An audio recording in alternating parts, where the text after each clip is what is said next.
Morning everyone. अपना competition classes में आप सभी का स्वागत है। मैं हूं अल्ताफ सर और आज आप सभी के सामने बिहार स्पेशल के सीरीज में ये चौथा वीडियो है। हमने पिछले वीडियो में बिहार स्पेशल के तीसरे वीडियो सीरीज में हमने बिहार की जलवायु एवं मौसम के बारे में समझा था और उसी बिहार के जलवायु एवं मौसम के वीडियो का ये सेकेंड पार्ट है, जिसमें हम लोग आज मौसम एवं जलवायु को पूरा समझने वाले हैं अंत तक कहीं ना कहीं। और हमारे साथ पूरे वीडियो में अंत तक बने रहें। अगर हमारे चैनल पर नए हैं तो पहले आप फर्स्ट, सेकेंड और थर्ड वीडियो जाकर के देखें, तभी आप इस क्लास को ज्वाइन करें। और नए हैं तो चैनल को सब्सक्राइब करें और बेल आइकन को दबाना ना भूलें, क्योंकि आपके पास डेली का वीडियो जाएगा। ठीक है। और बिहार स्पेशल, अगर आप बिहार के किसी भी एग्जाम की तैयारी कर रहे हैं, चाहे वो बीपीएससी हो, बीपीएससी तैयारी 4 हो या बिहार दरोगा हो या बिहार से संबंधित जो भी एग्जाम्स होते हैं उनमें बिहार स्पेशल से प्रश्न पूछे जाते हैं और उन सभी प्रश्नों का कहीं ना कहीं जवाब आपको यहाँ से मिल जाएगा।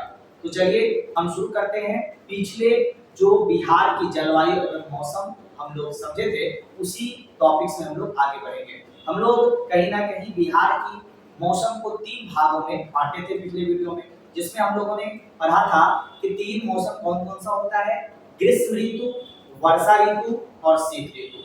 और हम लोगों ने कहीं ना कहीं ग्रीष्म ऋतु को समझा था बेहतर तरीके से। आज हम लोग उसी क्रम में कहीं ना कहीं वर्षा ऋतु को समझेंगे, शीत ऋतु को समझेंगे और इससे जो भी आगे कहीं ना कहीं आने वाला है उसको हम लोग समझते जाएंगे। तो आज का टॉपिक रहने वाला है आपका वर्षा ऋतु, यानी रेनी सीजन।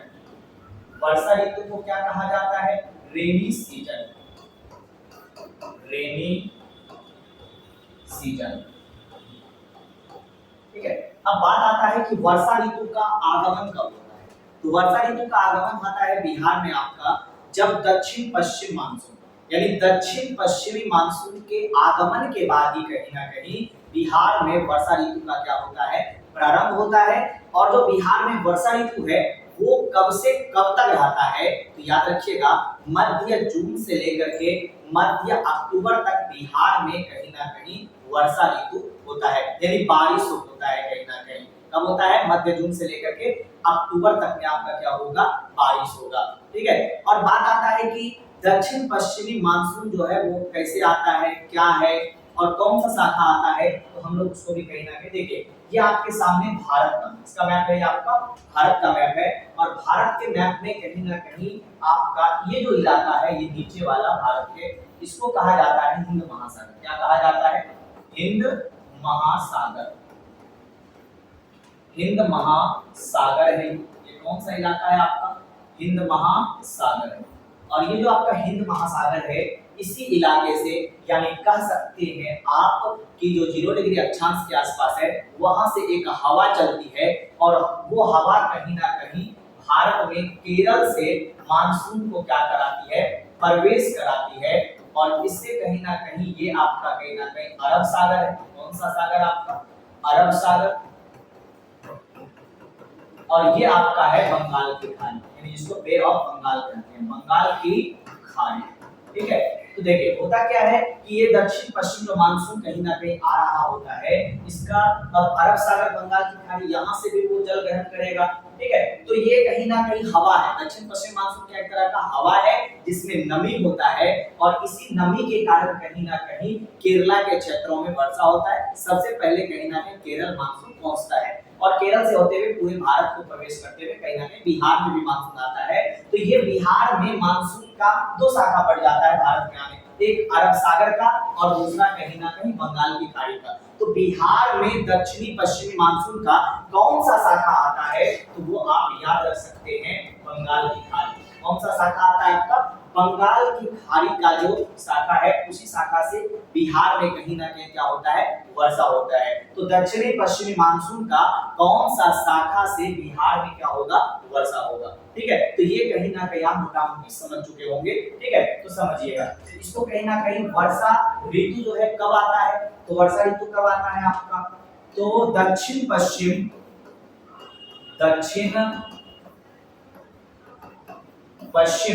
मानसून दक्षिण पश्चिम मानसून के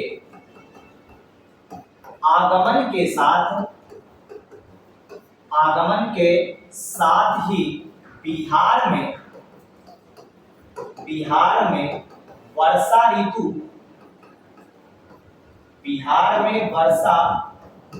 ऋतु का शुभ आरंभ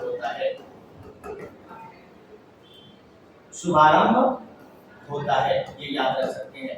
यानी बिहार में वर्षा कब शुरू होता है? तो दक्षिणी पश्चिमी मानसून के आगमन के कारण बिहार में क्या होगा? आपका वर्षा ऋतु कहीं ना कहीं क्या होगा? आएगा। यानी वर्षा ऋतु का क्या होने वाला है? शुभारंभ। और ये जो वर्षा ऋतु है कब से कब रहता है? तो याद रखिएगा, यह ऋतु कहीं ना कहीं मध्य जून से, यह ऋतु जो है आपका मध्य जून से मध्य अक्टूबर तक रहता है। मध्य जून से मध्य अक्टूबर तक कहीं ना कहीं ये आपका बिहार में रहता है। कब से कब तक? मध्य जून से लेकर के मध्य अक्टूबर तक यह ऋतु आपका बिहार में रहता है। अब बात आता है बिहार में दक्षिण पश्चिम मानसून का कौन सा शाखा? दो शाखा है, एक आपका अरब सागर वाला और एक आपका पश्चिम बंगाल का। तो बिहार में कौन सा आपका दक्षिण पश्चिम वाला कौन सा शाखा आता है? तो याद रखिएगा, दक्षिण पश्चिम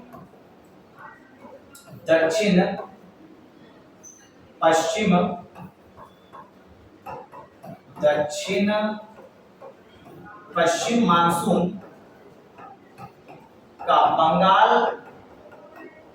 की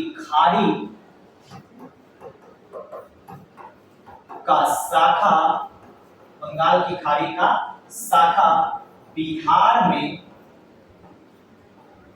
प्रवेश करता है। और बिहार में जब ये मानसून कहीं ना कहीं आपका आएगा, दक्षिण पश्चिम वाला यानी बंगाल की खाड़ी का शाखा, इसमें अत्यधिक क्या होता है? नमी रहता है, यानी कह सकते हैं अत्यधिक जलवाष्प रहता है, जिस कारण से ये तीव्र वर्षा कराता है, भयंकर गर्जन होता है और तेज बिजली कहीं ना कहीं क्या होता है आपका? इससे चमकता है। इससे क्या क्या आपका होने वाला है? इससे कहीं ना कहीं तीव्र वर्षा क्या होता है? इससे आपका तीव्र वर्षा होगा, भयंकर गर्जन होता है,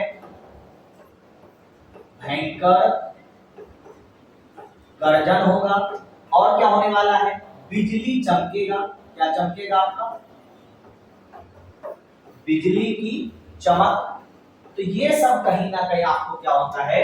इसी बंगाल की खाड़ी से जो शाखा आती है मानसून की, उससे आपका तीव्र वर्षा, भयंकर गर्जन और बिजली की चमक कहीं ना कहीं क्या होता है? दिखाई देता है। अब बात आता है कि बिहार में जितना वर्षा होता है, यानी पूरे बिहार, यानी ये जो आपका पूरा बिहार है, इस पूरे बिहार में जितना वर्षा होता है, उस वर्षा में कितना वर्षा किससे होता है, यानी किस शाखा से होता है? तो याद रखिएगा कि बिहार में जो कुल वर्षा होता है उसका लगभग 85%, कितना परसेंट भाग?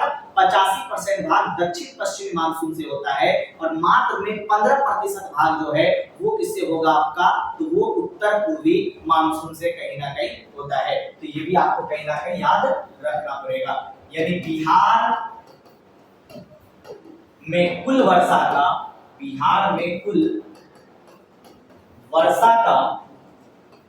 लगभग 85% भाग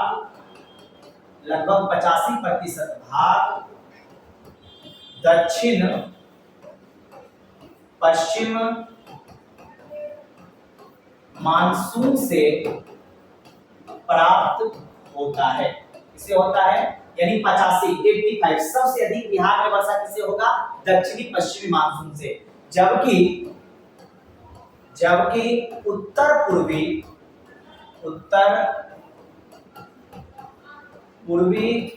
मानसून से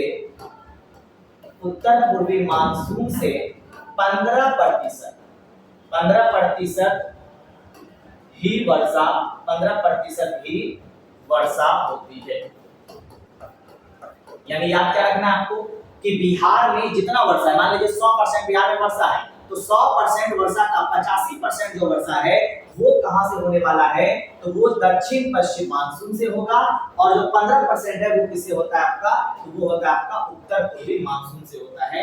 ये भी आपका कहीं ना कहीं प्रश्न बनता है। अब बात आता है कि बिहार में वर्षा की मात्रा कैसे डिपेंड होता है, यानी अगर कहीं ना कहीं पूरब में ज्यादा वर्षा या पश्चिम में ज्यादा वर्षा, तो बिहार में वर्षा किधर ज्यादा होता है। तो याद रखिएगा, बिहार में अगर वर्षा की बात किया जाए, अगर बिहार को बांट दिया जाए दो भागों में, तो ये कौन सा बिहार होगा आपका, पूर्वी बिहार, और ये कौन सा बिहार होगा आपका, पश्चिमी बिहार।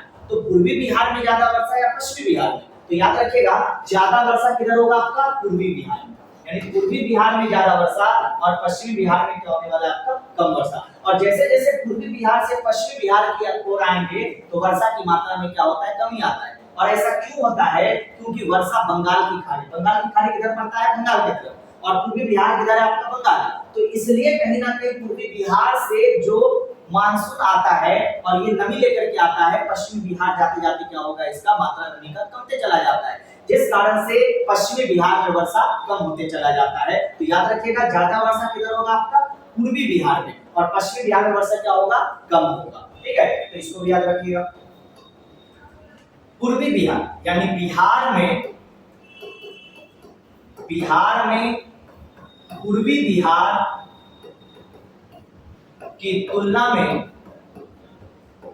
पूर्वी बिहार की तुलना में पश्चिमी बिहार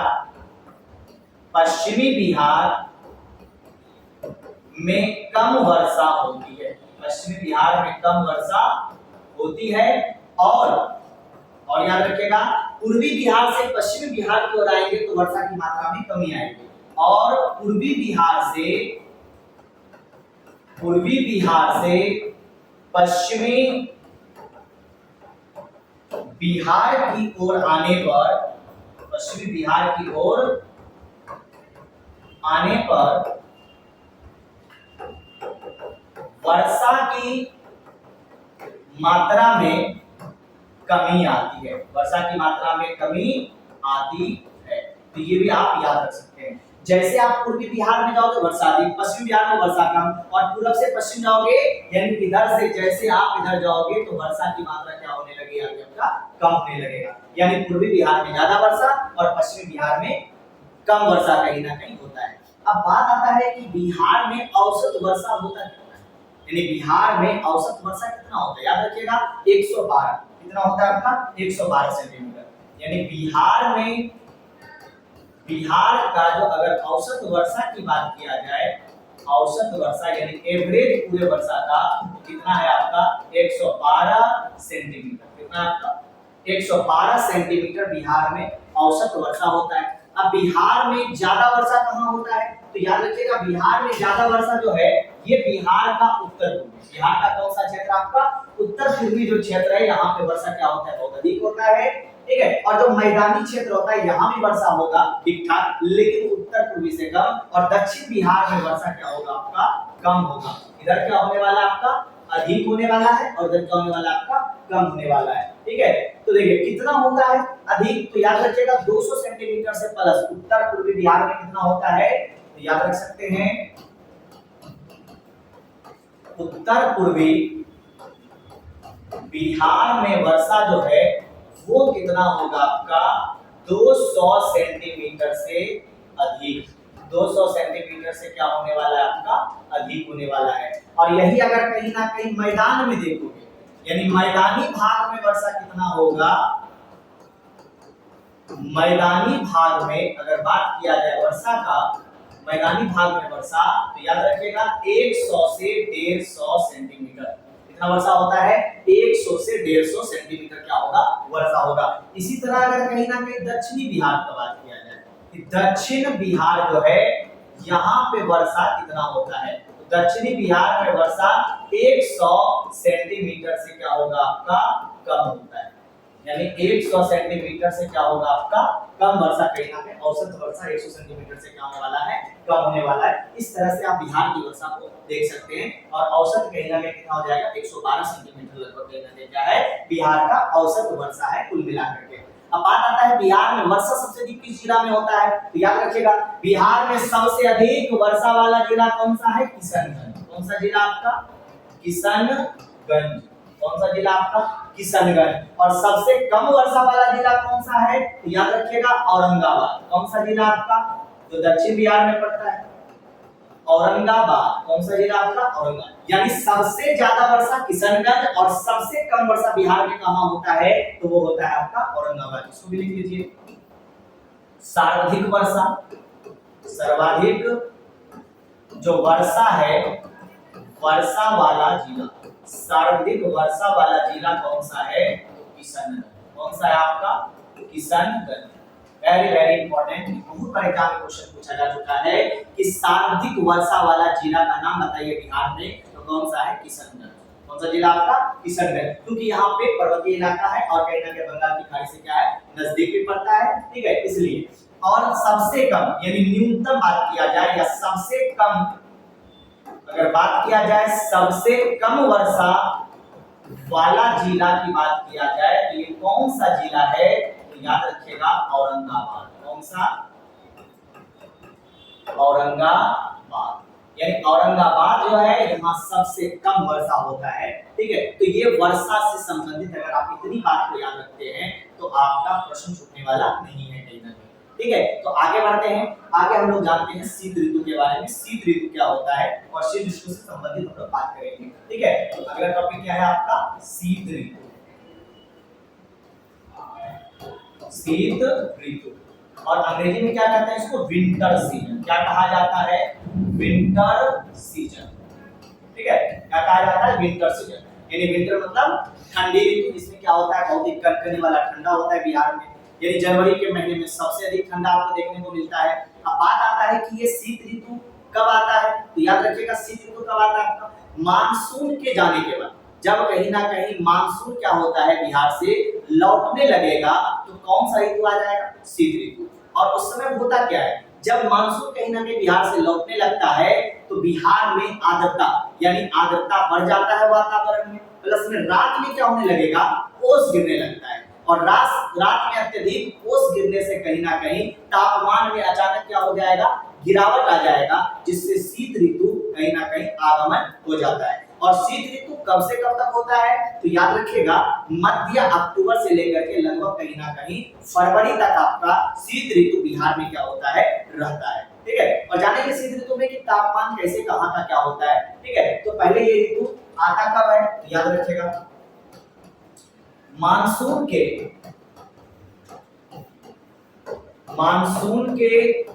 लौटते समय, मानसून के लौटते समय, मानसून से लौटने के बाद, मानसून के लौटने के बाद वातावरण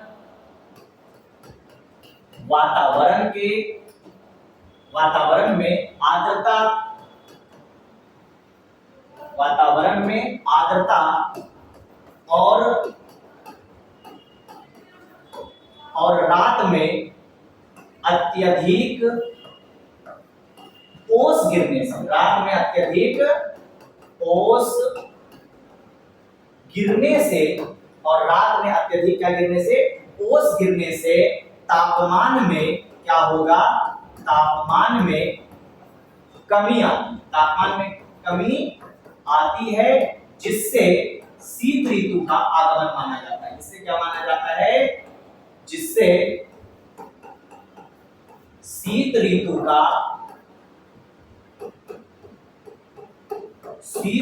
का आगमन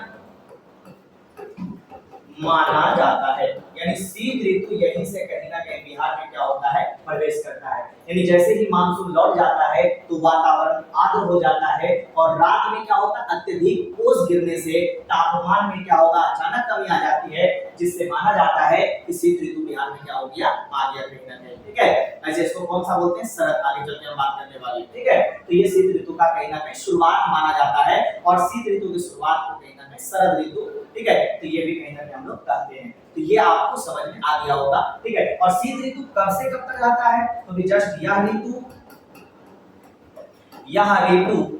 मध्य अक्टूबर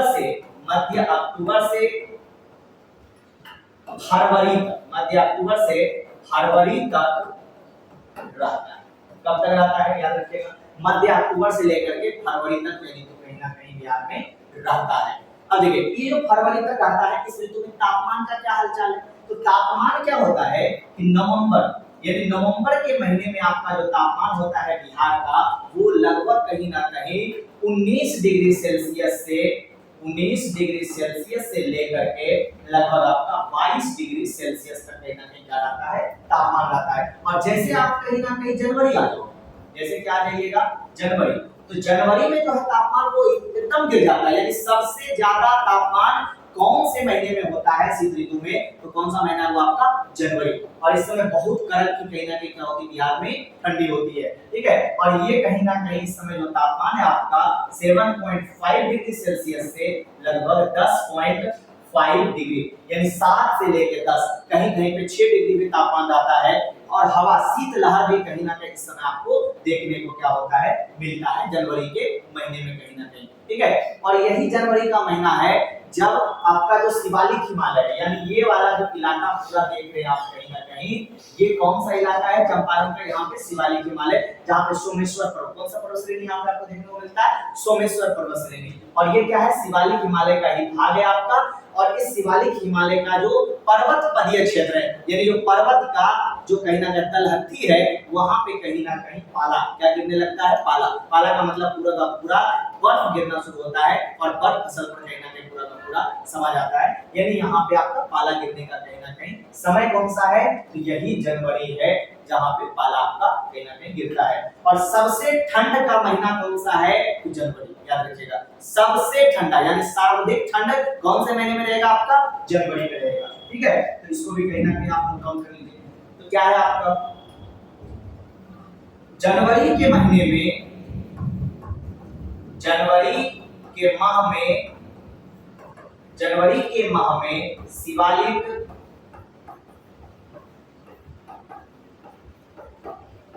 हिमालय के पर्वत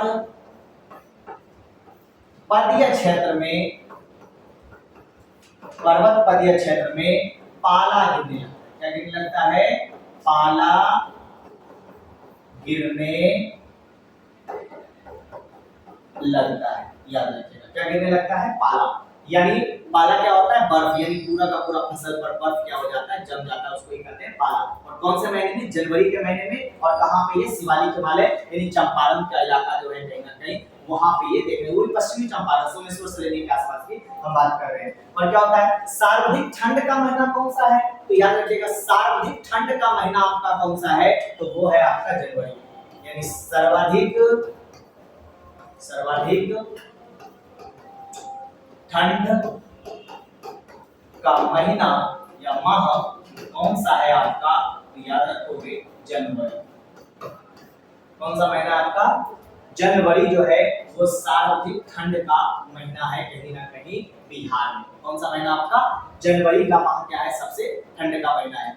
अब देखिए ये जो कहीं ना कहीं बिहार है आपका, इस बिहार में ठंड में कहीं ना कहीं चक्रवात आता है, जिससे कुछ जगह पर झंझावत वर्षा, यानी कुछ जगह पे आपका वर्षा आता है चक्रवात के कारण कहीं ना कहीं। और ये चक्रवात से जो वर्षा आता है ना, इस वर्षा से रबी का फसल में क्या होता है, सबसे ज्यादा योगदान मिलता है। यानी रबी का फसल क्या होता है, बहुत ही बेटर होता है, यानी बहुत ही अच्छा होता है अगर कहीं ना कहीं थोड़ा वर्षा दे दिया जाए, ठीक है। तो याद रखिएगा कि शीत ऋतु में कहीं ना कहीं आपका, और ये शीत ऋतु में चक्रवाती तूफान से झंझावट वर्षा होती है, जो रबी के फसल के लिए, जो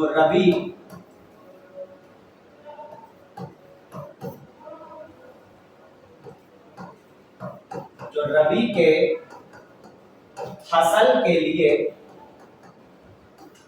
लाभदायक माना जाता है। क्या माना जाता है, लाभदायक माना जाता है। यानी ये जो वर्षा होता है ठंडी के मौसम में, इससे कौन सा फसल को सबसे अधिक फायदा होता है, तो याद रखिएगा वो कौन सा फसल है आपका, रबी का फसल। कौन सा फसल है, रबी का फसल कहीं ना कहीं से बेटर होता है, ये भी याद आप रख सकते हैं, ठीक है। तो आगे देखिए अब क्या है कि तापमान, जैसे कि ठंडी ठंडी के मौसम में तापमान कहाँ का कितना गिरता है, यानी तापमान कितना कम हो जाता है। तो देखिए पटना का जो तापमान है वो लगभग कहीं ना कहीं 6.6 डिग्री सेल्सियस तक पहुंच जाता है जनवरी के महीने में, और आपका जो कहीं ना कहीं पूर्णिया है उसका लगभग 5.67 तक पहुंच जाता है। उसी तरह से गया, जो गया है आपका वहां का तापमान बहुत अधिक गिर जाता है, यानी 4.4, सबसे ज्यादा ठंड कहीं ना कहीं आपका गया वाले क्षेत्रों में लगता है कहीं ना कहीं। ठीक है, तो यहाँ पे अगर तापमान की बात किया जाए तो तापमान जो है ठंडी के मौसम में पटना का कितना रंग आ जाता है आपका, तो 6.8 डिग्री सेल्सियस। इसी तरह अगर बात किया जाए पूर्णिया का, तो पूर्णिया का कितना हो जाता है 5.6 डिग्री सेल्सियस। और अगर बात किया जाए गया, सबसे तापमान जो गिरा होता है, सबसे जो कम तापमान होता है वो कहाँ आपका गया 4.4 डिग्री सेल्सियस। ठीक है, सबसे गर्म जिला कौन सा है, तो याद रखिएगा गया। और ठंडा भी सबसे अधिक कहाँ पड़ रहा है आपका, गया।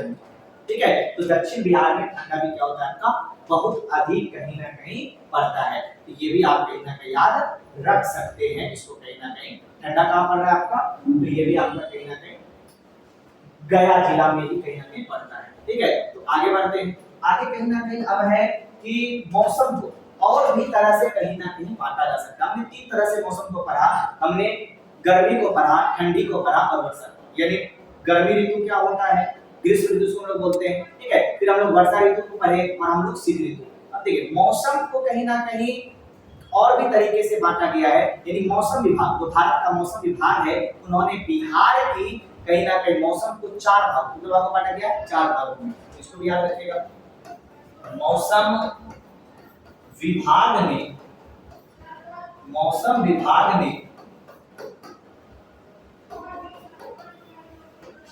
बिहार के मौसम को 4 भागों में बांटा है। 4 भागों में क्या किया है, बांटा है। अब देखिए ये 4 भाग कौन कौन सा है जिसमें बांटा है। तो ये इन्होंने क्या किया कि ग्रीष्म ऋतु रहने दिया, वर्षा ऋतु भी रहने दिया, और एक कहीं ना कहीं शीत ऋतु भी रहने दिया, और बढ़ा क्या दिया, शरद ऋतु। कौन सा ऋतु बढ़ गया, शरद। शरद मतलब मानसून आता है वर्षा ऋतु में, और मानसून जब लौटने लगता है तो उसको क्या नाम दिया, शरद ऋतु, यानी मानसून का प्रत्यावर्तन या मानसून का निवर्तन कहीं ना कहीं। तो यहाँ भी वही हम लोग जानेंगे कौन कौन सा ऋतु है, ग्रीष्म ऋतु, दूसरा है आपका वर्षा ऋतु, और तीसरा है आपका शीत ऋतु, और चौथा यहाँ पे क्या बांट दिया आपका, शरद ऋतु। कौन सा ऋतु आपका, शरद ऋतु। कौन सा ऋतु आपका, शरद। अब देखिए इसी शरद ऋतु को क्या कहा जाता है, मानसून का निवर्तन या प्रत्यावर्तन। यानी मानसून जब लौटेगा तो उसी का नाम क्या हो गया, शरद। यानी कहने का अर्थ है कि जब वर्षा चला जाएगा और शीत ऋतु आ जाएगा तो इन दोनों के बीच में जो ऋतु कहीं ना कहीं आने वाला है, इसी का नाम क्या है आपका, इसी को क्या बोलते हैं, शरद ऋतु। क्या बोला जाता है, इसी को शरद। यानी वर्षा ऋतु और शीत ऋतु के बीच में जो सुहाना सा मौसम होता है, जो बहुत अच्छा मौसम लगता है, उसी मौसम का नाम क्या है आपका, उसी को बोलते हैं शरद ऋतु। इस समय मानसून लौट रहा होता है, थोड़ा बहुत वर्षा भी देता है, और तापमान भी कहीं ना कहीं क्या होता है, गिरा होता है, जिससे मौसम बड़ा सुहाना, मौसम बड़ा अजीज कहीं ना कहीं आपको लगता है। तो इसी को क्या बोलते हैं, शरद ऋतु। तो मौसम विभाग ने 4 ऋतु, ग्रीष्म ऋतु, वर्षा ऋतु, शीत ऋतु और आपका शरद ऋतु में बांटा है। अब देखिए बिहार का जो समाज और बिहार का जो समाज का जो परंपरा है, वो अपने परंपरा के अनुसार बिहार का जो ऋतु है, वर्ष के आधार पर उन्होंने 2-2 मंथ करके 6 ऋतुओं में कितना बांटा था, यानी कह सकते हैं कि 6 मौसम में या 6 ऋतु में उसको बांटा है। तो कौन कौन सा ऋतु है, तो देखिए यहाँ पे 4 हम लोगों ने, ग्रीष्म ऋतु उन्होंने भी रखा, वर्षा ऋतु उन्होंने भी रखा, शीत ऋतु भी उन्होंने रखा, और शरद को भी रखा, लेकिन 2 बढ़ा दिया, एक बसंत ऋतु और दूसरा आपका हेमंत ऋतु। ठीक है, तो ये कहीं ना कहीं 2, कौन कौन सा, ग्रीष्म ऋतु, वर्षा ऋतु, शीत ऋतु, शरद ऋतु, हेमंत ऋतु और आपका बसंत ऋतु। तो ये 6 ऋतु कहा आपका बिहारी समाज के परंपरा, याद रखिएगा, बिहारी समाज के परंपरा के आधार पर, परंपरा के आधार पर वर्ष को 2 माह के अंतराल पर, 2 माह के अंतराल पर 6 ऋतु में बांटा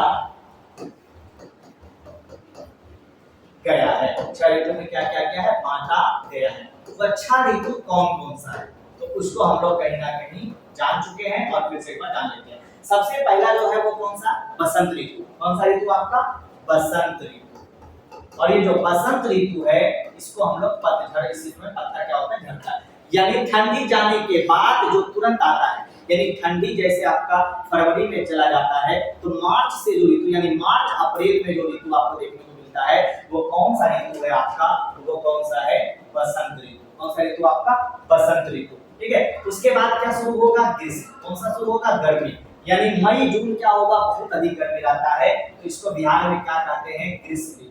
यानी बिहार के परंपरा में ग्रीष्म ऋतु 2 ही ऋतु को माना जाता है, 2 ही महीना को माना जाता है, एक आपका मई और एक आपका जून कहते हैं। वो मार्च और अप्रैल को किसमें माना जाता है, बसंत ऋतु में, पतझड़ वाले। ठीक है, इसके बाद ग्रीष्म के बाद कौन सा ऋतु शुरू हो जाएगा आपका, वर्षा। यानी आपका जून से कहीं ना कहीं, मध्य जून से यानी जुलाई से वर्षा शुरू हो जाता है और जुलाई अगस्त पूरा खूब वर्षा कहीं ना कहीं आपका देता है, तो वर्षा ऋतु। इसके बाद कहीं ना कहीं आपका आ जाता है शरद ऋतु। कौन सा ऋतु आपका, शरद। यानी मानसून फिर क्या होने लगता है, जाने लगता है। ठीक है, सितंबर अक्टूबर में मानसून क्या होने लगेगा, जाने लगेगा, तो उसको कौन सा, शरद। और शरद के बाद कौन सा ऋतु आता है, हेमंत ऋतु। हेमंत ऋतु। और हेमंत ऋतु में क्या होता है, वर्षा होता है, लेकिन वर्षा क्या होता है, कम वर्षा। यानी कहने का अर्थ ठंडा रहता है लेकिन कम ठंडा रहता है इस समय। वर्षा इस समय ना के बराबर कहीं ना कहीं वर्षा आपका शरद ऋतु में थोड़ा बहुत होता है कहीं ना कहीं। और इसके बाद कहीं ना कहीं ठंडा वाला जनवरी दिसंबर में क्या होता है, बहुत अधिक ठंडा रहता है, तो इसलिए इसको हम लोग क्या कहेंगे, शीत ऋतु। और इस तरह से कहीं ना कहीं बिहार में कितना ऋतु है आपका, 6 ऋतु बिहार की परंपरा के अनुसार, वसंत ऋतु, ग्रीष्म ऋतु, वर्षा ऋतु, शरद ऋतु, हेमंत ऋतु और आपका शीत ऋतु कहीं ना कहीं। ठीक है, तो ये आपको कहीं ना कहीं समझ में आ गया होगा। अब देखिए बिहार का जो कृषि है, यानी कृषि के आधार पर, यानी जलवायु, कृषि जलवायु के आधार पर बिहार को लगभग कहीं ना कहीं 3 भागों में क्या किया गया है, बांटा गया है। इस आधार पे कृषि जलवायु के आधार पर बिहार को 3 भागों में बांटा गया। यानी कृषि जिस क्षेत्र में किया जाता है, एक जैसा जो कृषि का एरिया होता है उसको बांट दिया गया है। ठीक है, इसको भी याद रखिएगा। कृषि जलवायु के आधार पर, कृषि जलवायु के आधार पर बिहार को 3 भागों, कितने भागों में, बिहार को 3 भागों में, बिहार को मुख्यतः, ये बोल सकते हैं बिहार को मुख्यतः 3 भागों में बांटा गया है। 3 भागों में बांटा गया। कितने भागों में बांटा गया है, 3 भागों। अब देखिए ये 3 भाग कौन कौन सा है, तो सबसे पहला जो आपका है वो कौन सा बिहार है, उत्तर पश्चिमी बिहार। कौन सा बिहार आपका, उत्तर पश्चिम। देखिए उत्तर पश्चिमी बिहार कौन सा है, ये जो आपका बिहार दिख रहा है, इस बिहार को क्या कहा जाता है, उत्तर पश्चिम। कौन सा बिहार है ये आपका, उत्तर पश्चिम। ये पहला उत्तर पश्चिमी बिहार। और उत्तर पश्चिम पहला कौन सा आपका है, उत्तर पश्चिमी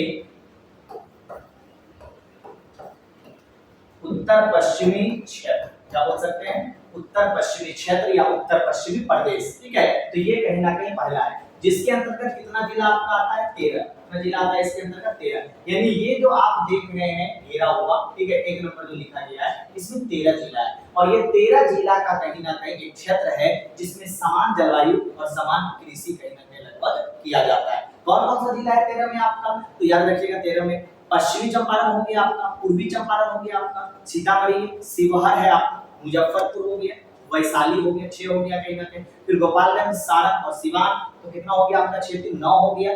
फिर आपका कहीं ना कहीं मधुबनी हो गया आपका, समस्तीपुर, दरभंगा। तो 9 दिन कितना हो गया 12 और एक आपका यहाँ पे हो गया बेगूसराय। तो ये आपका जो कहीं ना कहीं देख रहे हैं ये सब जिला, तो ये सब जिला क्या है आपका, इसमें आता है आपका उत्तर पश्चिमी क्षेत्र में। कौन कौन सा देखिए, ये है आपका पश्चिमी चंपारण, पूर्वी चंपारण है, शिवहर है, सीतामढ़ी है, ये आपका मुजफ्फरपुर, वैशाली है, ये आपका देखिए सारण, सीवान और गोपालगंज, इधर आपका मधुबनी हो गया, इधर आपका समस्तीपुर हो गया कहीं ना कहीं, ठीक है, और ये आपका कहीं ना कहीं दरभंगा वाला इलाका हो गया। तो ये सब कहीं ना कहीं आप पूरा देख सकते हैं इसको, ये पूरा जो इलाका है इसको क्या कहा जाता है, 13 जिला इसके अंदर कहीं ना कहीं आता है आपका।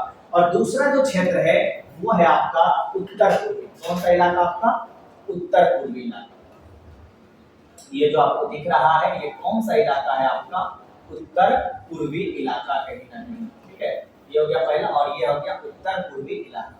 उत्तर पूर्वी में कितना आपका जिला आता है, 9 जिला, याद रखिएगा। उत्तर पूर्वी में यानी उत्तर पूर्वी क्षेत्र जो है या उत्तर पूर्वी जो प्रदेश है उसमें कितना जिला आपका है, 9 जिला। कितना जिला आता है, 9। तो इसमें कौन कौन सा है आपका, तो देखिए इसमें आपका कोसी वाला जो क्षेत्र है वो कहीं ना कहीं सुपौल हो गया, ठीक है, मधेपुरा है, सहरसा है आपका, इसी में आपका अररिया भी आता है, किशनगंज आता है, पूर्णिया, कटिहार आता है और अपना भागलपुर आता है, और इसी में आपका ये खगड़िया भी कहीं ना कहीं शामिल है आपका। कौन सा आपका, खगड़िया। इस तरह से कहीं ना कहीं 9 जिला, 9 यानी 9 जिला किसमें आता है आपका, तो ये हो गया दूसरा नंबर। ये कितना हो गया, दूसरा, यानी ये है आपका उत्तर पूर्वी क्षेत्र या उत्तर पूर्वी प्रदेश, जिसमें एक समान जलवायु, एक समान कृषि होता है, ठीक है, इसलिए। और तीसरा है आपका दक्षिणी। तीसरा क्या है आपका, दक्षिण का क्षेत्र। और दक्षिण का जो क्षेत्र है कहीं ना कहीं इसमें सारा बचा हुआ जिला जो है वो आ जाएगा, लेकिन दक्षिण के क्षेत्र को 2 भागों में बांटा जाता है। कितना बांटा जाता है, 2 भागों में। एक है आपका दक्षिण पश्चिम का, ये पूरा क्या हो गया आपका दक्षिण हो गया, लेकिन इस दक्षिण को भी कितने भागों में बांट दिया है, 2 भागों में, ठीक है। एक है आपका दक्षिण पश्चिमी, दक्षिण पश्चिमी मैदानी क्षेत्र, दक्षिण पश्चिमी मैदानी क्षेत्र, जिसमें कि 10 जिला आएगा, और दूसरा है आपका दक्षिणी पठार, दक्षिणी पठार का क्षेत्र या दक्षिण के पठार का या दक्षिणी पठार का क्षेत्र, ठीक है। इसमें कितना जिला आपका आता है, तो 6 जिला आता है। अब देखिए ये जो 10 जिला है दक्षिण पश्चिमी मैदानी क्षेत्र का, इसमें कौन कौन सा जिला आपका शामिल है, तो इसमें आपका ये जो दिख रहा है आपको, ये पूरा का पूरा इसमें शामिल है। इसमें ये आपका हो गया 3 नंबर। इसको क्या लिख सकते हैं आप, यानी 3 का 1 कह सकते हैं, और ये हो गया 3 का आपका बी, ठीक है। तो 3 का यानी कितना, 10 जिला। तो 10 जिला में कौन कौन सा देख लीजिए, तो ये हो गया आपका बक्सर हो गया, भोजपुर हो गया, यानी आरा हो गया, पटना हो गया, नालंदा हो गया आपका, जहानाबाद हो गया, अरवल हो गया, इधर रोहतास है, औरंगाबाद है, गया है, और आपका क्या है, नवादा। तो ये जो 10 जिला है ये 3 नंबर में कितना आता है, 3 का ए वाले में, 3 का ए में आता है। और जो बच गया आपका जिला 6 जिला, तो वो किसमें आएगा, और 6 जिला कौन कौन सा है, देखिए ये हो गया आपका बांका। कौन सा जिला है आपका, ये कहीं ना कहीं बांका हो गया, इधर आपका जमुई हो गया, ठीक है, मुंगेर हो गया, लखीसराय हो गया, शेखपुरा। तो ये सब कहीं ना कहीं आपका जो एरिया दिख रहा है इसको बोलते हैं 3P, ठीक है। तो ये सब आपका कहां आता है, तो दक्षिण पठारी क्षेत्र में। इस तरह से हम लोग कहीं ना कहीं कृषि के आधार पर बांट सकते हैं, कृषि प्रदेश या कृषि क्षेत्र के आधार पर बिहार को 3 भागों में, और 3 कहीं ना कहीं तीसरा बढ़ जाता है 2 भागों में, तो इसलिए हम लोग इसको बांट चुके हैं, ठीक है। और आगे हम लोग जानते हैं बिहार का कितना जिला है जो कि कहीं ना कहीं चक्रवात से प्रभावित है। ये भी कभी कभी क्वेश्चन आता है, याद रखिएगा 20 से अधिक, कितना जिला आपका, 20 से अधिक जिला है जो चक्रवाती तूफान से क्या है आपका प्रभावित है। नोट में इस बात को लिख लीजिएगा, क्या है कि बिहार का लगभग, यानी बिहार का 20 से अधिक जिला, 20 से अधिक जिला चक्रवाती तूफान से, चक्रवाती तूफान से क्या है आपका प्रभावित है,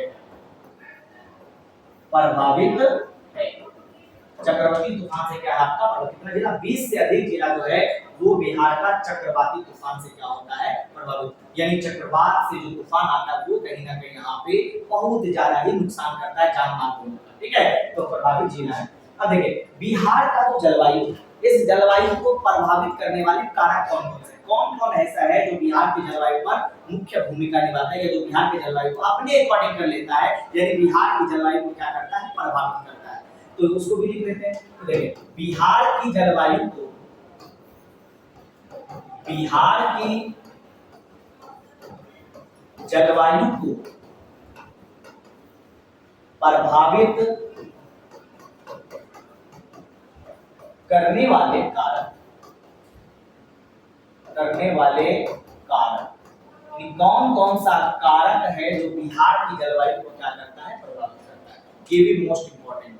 तो देखिए बिहार की जलवायु को प्रभावित करने वाला सबसे जो पहला कारक है वो कौन सा है, तो वो आपका कहीं ना कहीं कि बंगाल की खाड़ी बिहार के क्या है, बहुत ही समीप है, यानी बंगाल की खाड़ी से निकटता, जिस कारण से बंगाल की खाड़ी में जो प्रभाव पड़ता है उसका असर, बंगाल की खाड़ी का असर कहीं ना कहीं बिहार पर हमेशा पड़ते रहता है।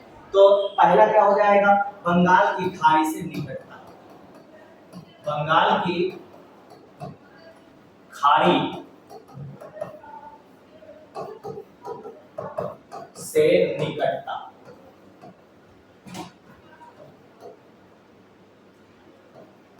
बंगाल की खाड़ी से निकटता, ये कहीं ना कहीं आपका क्या है, पहला, ठीक है, बंगाल की खाड़ी से क्या है, निकट है, जिस कारण से ये कहीं ना कहीं देखने को मिलता है, यानी बंगाल की खाड़ी से निकट, जिस कारण से बिहार की जलवायु को ये क्या करता है, प्रभावित करता है।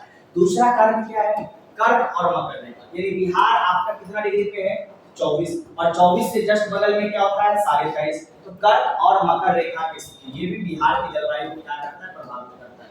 कर्क रेखा की स्थिति क्या कर सकते हैं, कर्क रेखा की अवस्थिति, अवस्थिति मतलब है यहाँ पे स्थित है, कर्क रेखा की अवस्थिति, ये भी बिहार की जलवायु को क्या करता है, आपका प्रभावित कहीं ना कहीं करता है। और कौन है प्रभावित करने वाला कारक, दक्षिण पश्चिमी मानसून, कौन है आपका, दक्षिण पश्चिम मानसून, तो ये भी कहीं ना कहीं बिहार की जलवायु को क्या करता है, आपका प्रभावित करता है, ये भी एक कारण है, ठीक है। और चौथा क्या हो जाएगा, चक्रवाती तूफान,